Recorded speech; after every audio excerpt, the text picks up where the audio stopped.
मला असं वाटतंय मग महाराष्ट्रात याच्या पुढे भाषिक वाद जर सुरू झाला तर कोणाला हे करायची गरज नाही आहे. ज्या पद्धतीने महाराष्ट्रात मागच्या काही दिवसापासून या गोष्टी घडतात, मराठी माणसांवर सतत हल्ले व्हायला लागलेले आहेत, हे वाढतील भविष्यात.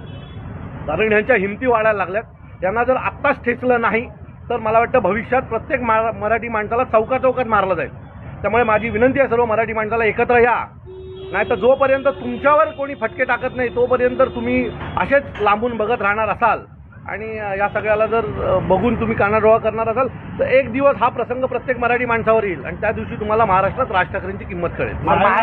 मुलावरती दबाव टाकला गेला, आता संपूर्ण कुटुंबीय आहेत जे भयभीत आहेत त्यांना देखील भीती नाही. आता त्यांच्या पाठी महाराष्ट्र नवनिर्माण सेना उभी आहे. त्यांनी आता ह्याच्या पुढे आरे करावं. आम्ही नाही कार्य केलं ना मुंबऱ्यात जाऊन तर त्यांना महाराष्ट्र नवनिर्माण सेना दाखवू. शेवटी आम्ही पण माणसं होतो. ज्यावेळेला निवडणुका येतात, मतदान करायची येतात तेव्हा आपला